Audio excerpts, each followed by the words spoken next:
Hello students, welcome to science vision classes. मैं Anuj Sinha science vision class में आपका स्वागत करता हूं। तो आप पिछले क्लास में आपने एक्सरसाइज 4 रिप्रोडक्टिव हेल्थ का सारा टॉपिक कंप्लीट कर चुके थे। आज ये 5वां चैप्टर है जो यूनिट सेकेंड के अंतर्गत आता है। तो आज जो है हम लोग 5वां चैप्टर जो कि principles of inheritance and variation है, वंशानुगति विभिन्नता के सिद्धांत, उसके टॉपिक्स की शुरुआत करते हैं। तो 5वां चैप्टर का फर्स्ट टॉपिक, इस चैप्टर को शुरुआत करने से पहले हम लोग इस सारे चैप्टर के अंतर्गत आने वाले जो टर्मिनोलॉजी है आनुवंशिकी की, उसी के बारे में अध्ययन करते हैं। तो यह जेनेटिक टर्मिनोलॉजी जो कि इसका लगभग 10-15 वर्ड्स हैं, जिसका मीन्स हम लोग समझते हैं, उसके बारे में समझते हैं, तो पूरे चैप्टर समझने में आपको आसानी होगी। इसलिए इसकी कुछ शब्दावली है और हम इसे शुरुआत करते हैं। तो सबसे पहले इस जेनेटिक टर्मिनोलॉजी का फर्स्ट वर्ड एलील को समझते हैं। एलील, जिसको हम लोग हिंदी और इंग्लिश दोनों में एलील के ही नाम से जान रहे हैं। तो एलील होता क्या है? तो एलील जो है, जीन को तो आप समझते होंगे कि जीन जो है हमारे जेनेटिक कैरेक्टर्स को डिनोट करता है। तो ये जीन के विभिन्न रूप होते हैं, अर्थात ढेर सारे जीन के अलग अलग रूप या किसी एक पार्टिकुलर जीन के अलग रूपों का होना एलील कहलाता है। जैसे सपोज दैट लंबाई के लिए जीन को डिनोट करते हैं, तो लंबापन भी होता है, नाटापन भी होता है, और एक मीडियम हाइट या संकर कह सकते हैं, हाइब्रिड। तो कहने का मतलब ये 3 प्रकार के इसके रूप हो गए। तो इसी तीनों रूपों को हम लोग एलील कह सकते हैं। तो जीन के विभिन्न रूप को हम लोग एलील कहते हैं। और जो समजात गुणसूत्र पर एक बिंदु या उसी स्थान पर पाए जाते हैं, वह उसी लक्षण को नियंत्रित करते हैं। अर्थात एलील जो है किसी भी गुणसूत्र के एक बिंदु पर या उस स्थान पर पाए जाते हैं जहां से उसको, उस लक्षण को नियंत्रित कर सकते हैं। तो एग्जाम्पल में जैसे हम लोग देख सकते हैं, लंबापन व बौनापन, अर्थात लंबाई के लिए लंबापन और बौनापन वो उस जीन का एलील हो गया। और इसीलिए इसे एलीलोमॉर्फिक पेयर अर्थात युग्म विकल्पी युग्म भी कहते। अर्थात एक चीज़ों का अगर जैसे सपोज है किसी भी क्वेश्चंस का अगर 4 ऑप्शंस, तो वो मल्टीपल ऑप्शंस में कभी कभी 3 ऑप्शन सही हो जाते हैं और चौथे जो हैं इनमें सभी कहलाते हैं। अर्थात एक क्वेश्चन का 3 ऑप्शन होना, यही इसका एलील के रूप में दर्शाना होता है। तो एलील आप समझ गए होंगे। नेक्स्ट हम चलते हैं सेकेंड वर्ड इसका है फिनोटाइप। फिनोटाइप ये फैंसिन से बना हुआ वर्ड है। अर्थात फिनोटाइप का मतलब हो गया जो फिजिकल प्रॉपर्टी को बताता, हमारे फिजिकल प्रॉपर्टी को बताएगा।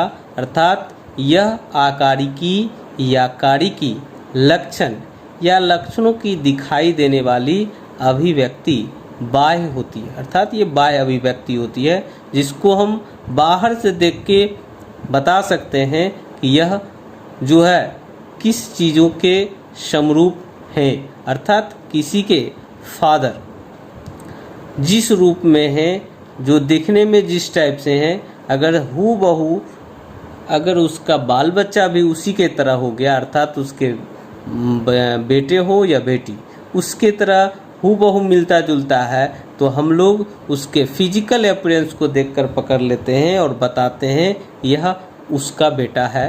अर्थात यह फिनोटाइप को दर्शा रहा है।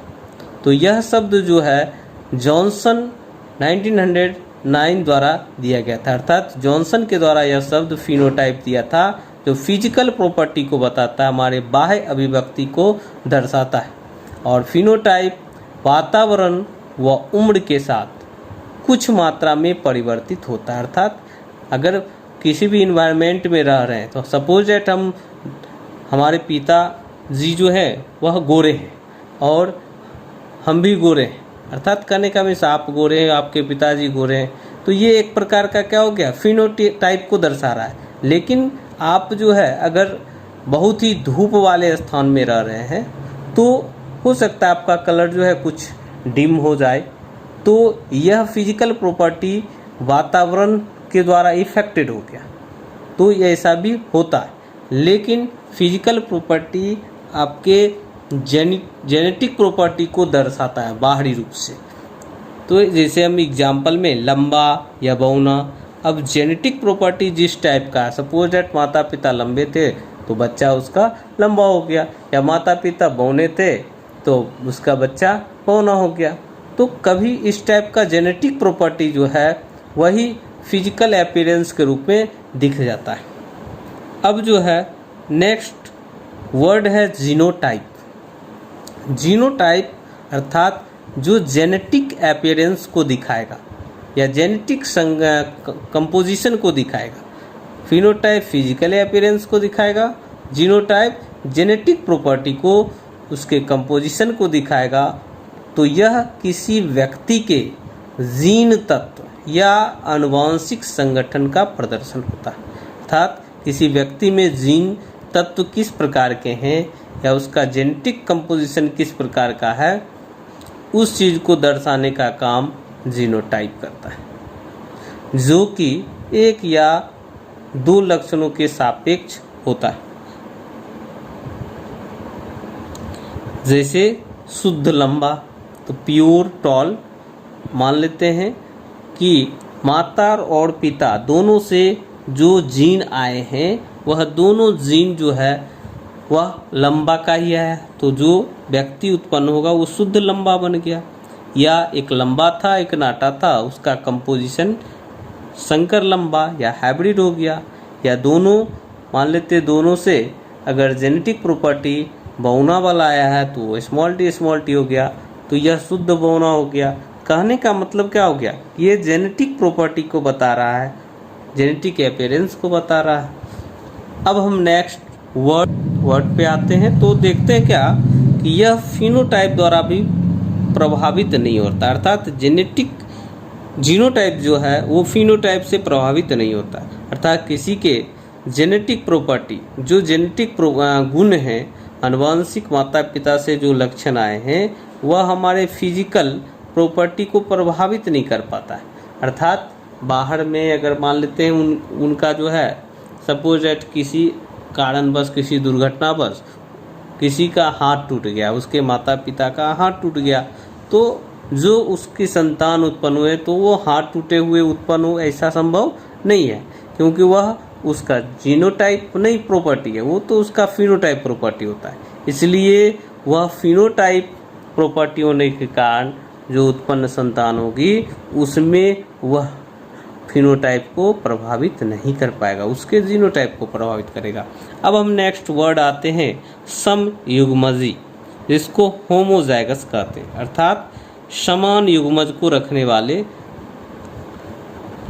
व्यष्टि समयुग्मजी कहलाएंगे।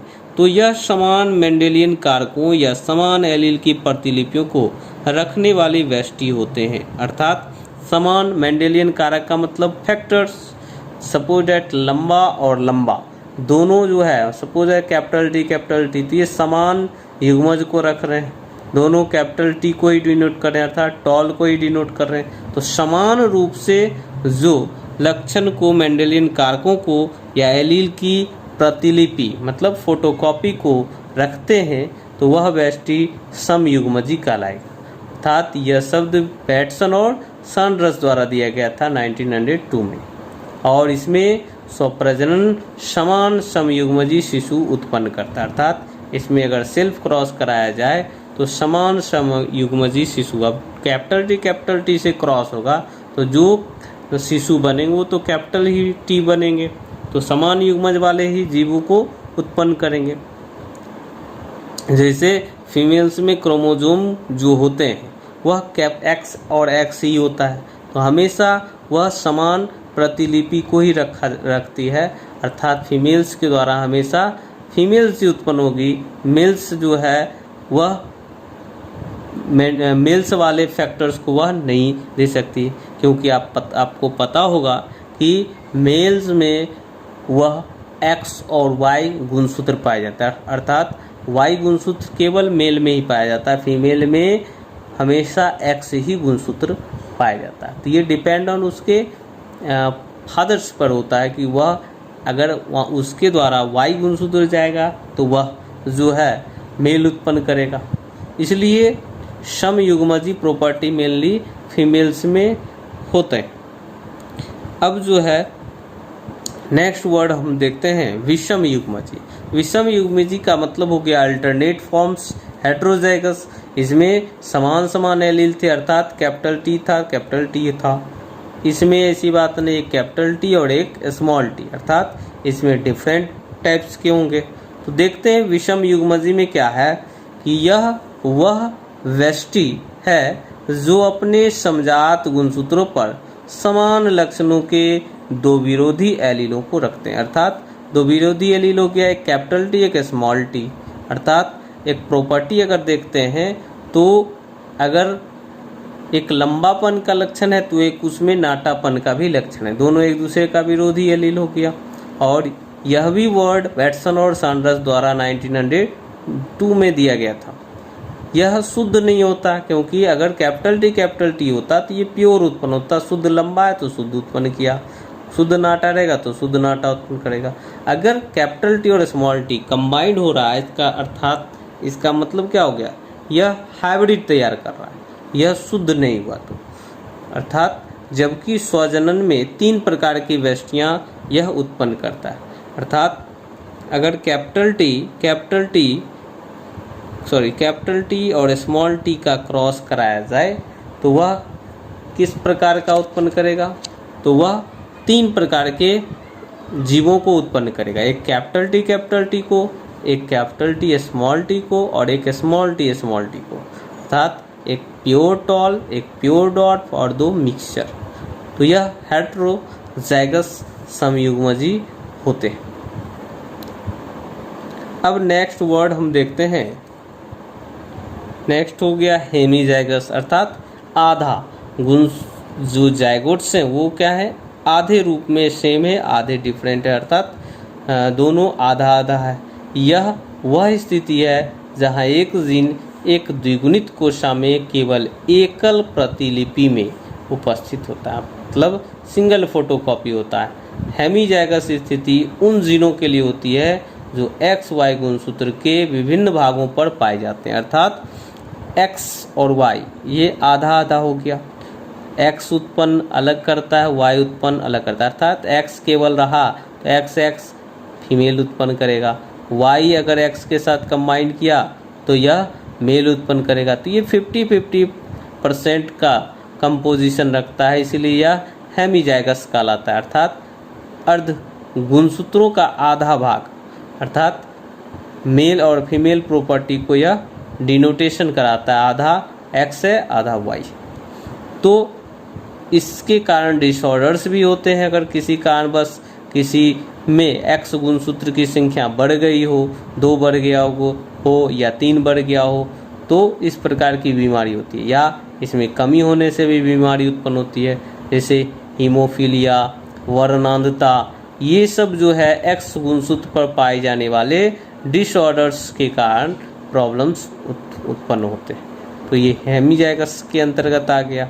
अब नेक्स्ट वर्ड देखते हैं डोमिनेंट फैक्टर, अर्थात प्रभावी कारक। तो वैसे फैक्टर जो अपना प्रभाव किसी फिनोटाइप में दर्शाते हैं तो उसको हम लोग फिनोटाइप इफेक्ट कहते हैं।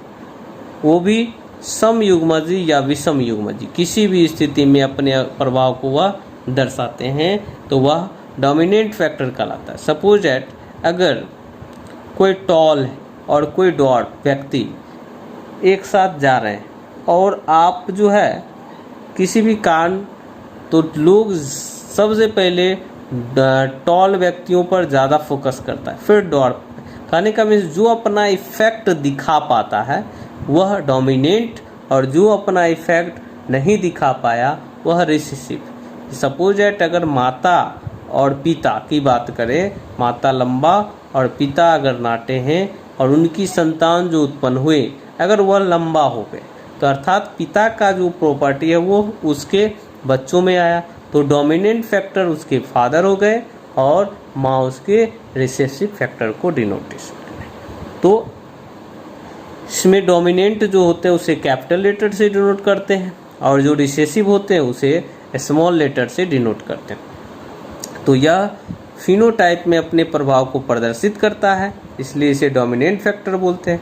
प्रभावी एलील समयुग्मजी हो या विषम युग्म, मतलब अगर कैपिटल टी की बात करें तो भी वह डोमिनेंट ही होगा, और कैपिटल टी स्मॉल टी की बात करें तो स्मॉल टी अपना इफेक्ट नहीं दिखा पाएगा और कैपिटल टी अपना इफेक्ट दिखाएगा, क्योंकि डोमिनेंट फैक्टर हमेशा कैपिटल से ही डिनोट करते हैं, इसलिए यह प्रभावी कारक के अंतर्गत आएगा।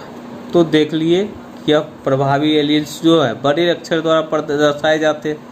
एग्जाम्पल में लंबेपन के लिए कैपिटल टी या कैपिटल टी, तो कैपिटल टी तो टॉल के लिए डिनोटेशन कर रहे हैं और कैपिटल डी जो है डॉर्फ के लिए। तो यह दर्शा रहा है कि यह प्रभावी लक्षण को दर्शाने का वर्क कर रहा है। कैपिटल टी जो है वह प्योर टॉल को दर्शाएगा।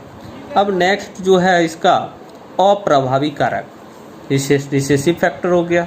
तो यह एक लक्षण का एलील होता है जो संकर में अर्थात हाइब्रिड में अपने प्रभाव को प्रदर्शित करने में असक्षम होता है। अर्थात कैपिटल टी स्मॉल टी की बात करें तो स्मॉल टी वहाँ अपना इफेक्ट नहीं दर्शा पाता है, इसीलिए वह रिसेसिव फैक्टर्स में आ जाएगा। हाइब्रिड का मतलब कैपिटल टी स्मॉल टी, और कैपिटल टी अपना इफेक्ट दिखाता है तो डोमिनेंट फैक्टर हो गया, स्मॉल टी अपना इफेक्ट नहीं दिखाया तो वह रिसेसिव फैक्टर हो गया। लेकिन दूसरे उसी के समान एलील की उपस्थिति में ऐसा कर सकता है। अर्थात अगर कैपिटल टी स्मॉल टी है तो कैपिटल टी अपना इफेक्ट दिखाया, स्मॉल टी अपना इफेक्ट नहीं दिखाया, तो उस स्थिति में क्या होता है कि कैपिटल टी अगर कैपिटल टी कंबाइंड है तो भी कैपिटल टी अपना इफेक्ट दिखाया, अगर capital T small T combined है तो भी कैपिटल टी अपना इफेक्ट दिखाता है। तो प्रभावी कारक में ऐसा वर्क होता है। लेकिन रिसेसिव में क्या होता है, अगर capital T small T combined है तो स्मॉल टी अपना इफेक्ट नहीं दिखा पाता है, और अगर स्मॉल टी के साथ एक और स्मॉल टी हो गया तो उस स्थिति में वह अपना इफेक्ट दिखाएगा। तो अप्रभावी एलील छोटे अक्षर द्वारा प्रदर्शित किए जाते हैं, और उदाहरण में जैसे बौनेपन के लिए स्मॉल टी या स्मॉल डी को हम डिनोट करते हैं। तो यह समान रूपों में समान समयुग्मजी के रूप में अपना इफेक्ट दिखा पाते हैं। लेकिन अगर डोमिनेंट फैक्टर्स की बात करें या हेट्रोजाइगस की बात करें विषम युग्मजी में, तो यह अपना इफेक्ट नहीं दिखा पाते। अब नेक्स्ट वर्ड आता है इसका बैक क्रॉस। बैक क्रॉस क्या होता है, तो बैक क्रॉस यह संकर पौधे का मतलब हाइब्रिड जो एक प्योर टॉल और प्योर डॉर्फ के बीच का कंपोजिशन हो गया। जैसे suppose capital T small T, तो यह संकर पौधा हो गया। वह किसी एक पितरी पौधे के बीच होने वाला क्रॉस। पितरी पौधे का मतलब हो गया कैपिटल टी को ले लेते हैं, तो उस जनक पौधे के विशेषकों की अधिकतम संख्या प्राप्त करने के लिए 2 या ज़्यादा बार दोहराया जा सकता है। अर्थात कैपिटल टी है और उसका क्रॉस अगर कैपिटल टी स्मॉल टी के साथ करेंगे तो ज़्यादा मात्रा में कैपिटल टी ही प्राप्त होगा। तो अगर समान रूप से हमको प्राप्त करना हो तो बार बार उसका डिवीजन कराएंगे, सेल्फ क्रॉस कराएंगे तो एक जैसा उत्पन्न हो जाएगा। और यह जनन प्रोग्रामों की एक मानक विधि होती है, स्टैंडर्ड मेथड है, जिससे आप समान रूप से जीवों को उत्पन्न कर सकते हैं। अब है टेस्ट क्रॉस।